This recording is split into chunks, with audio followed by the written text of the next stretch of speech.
Be measured in dollar terms, our leadership deficit is our nation's biggest challenge. Too many of our current leaders know we are facing a financial crisis, yet they lack the courage to do something about it.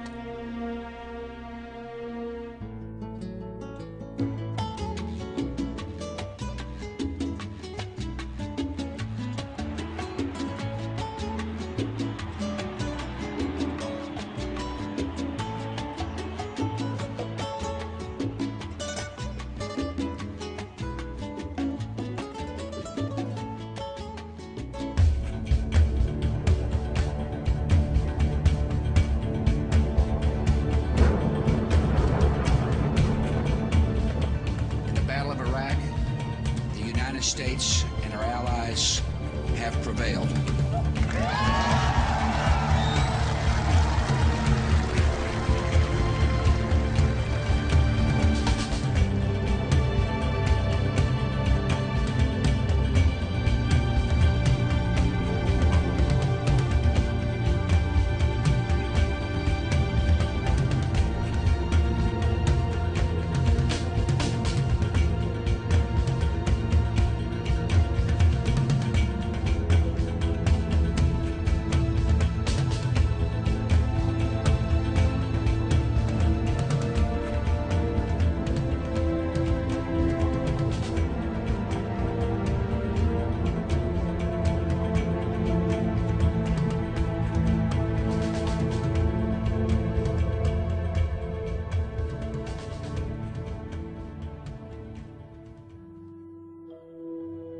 President Bush 43 asked me to come back to the government and be the Secretary of the Treasury, which I did for 23 months before I got fired for having a difference of opinion.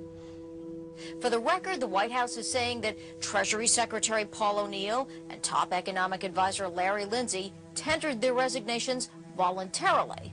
The Vice President said, the President's decided to make some changes, and you're one of the changes. And what we'd like to do is have you come over and meet with the President and basically say that you've decided to go back to the private sector. You know, for me to say that I've decided to leave the Treasury is a lie, and I'm not into doing lies, and so that was it. I went back to my office, latched up my briefcase, and went down to the parking space that's reserved for the Secretary of the Treasury, got in my car, and drove back to Pittsburgh. Well, you know, it's a first in my life. I'd never been fired before. I'd only been promoted to ever higher levels of responsibility. But, you know, it was okay with me because I would have really been uncomfortable arguing for policies I didn't believe in. I argued during the second half of 2002 we should not have another tax cut. That was not a popular view.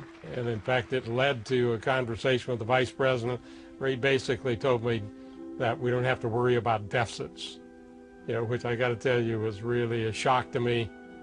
You know, when the Bush 43 administration took over, we had something over maybe $5.6 trillion worth of national debt. Today, I think the number is $8.8 trillion. That's not an innocent change. It is a monumental change in the debt service that we have to do, in addition to and on top of all of the other things that our country needs to do. You know, I think we only need to look at the fate of other countries who've lived beyond their means for a long time. You inevitably get into trouble. When you get extended to the point that you can't service your debt, you're finished. Some people think that we can solve our financial problems by stopping fraud, waste, and abuse, or by canceling the Bush tax cuts, or by ending the war in Iraq. The truth is, we could do all three of these things, and we would not come close to solving our nation's fiscal challenges. Here's how bad our situation really is. We already have approximately $11 trillion in total liabilities, including public debt.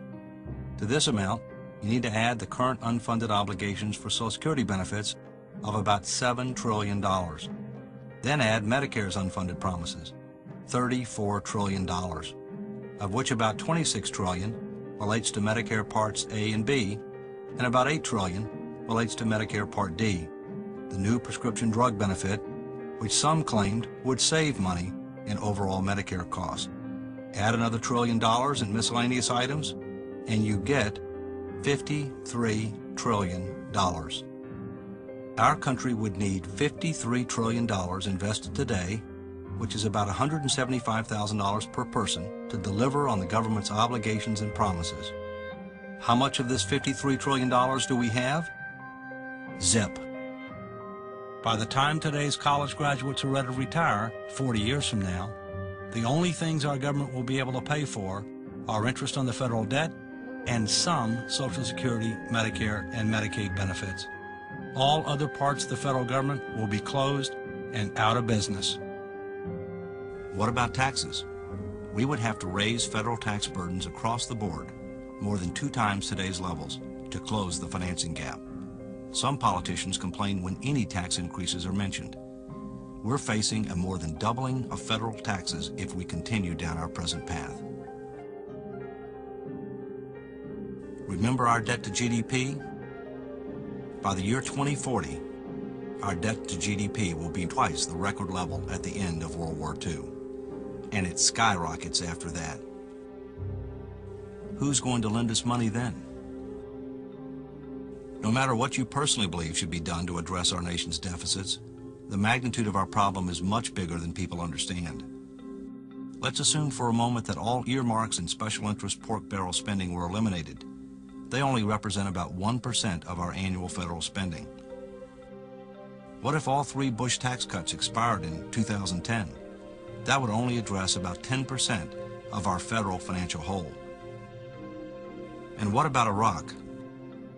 Even if the war ended in 2009, the total estimated cost of the war over time is less than 3% of our total financial problem.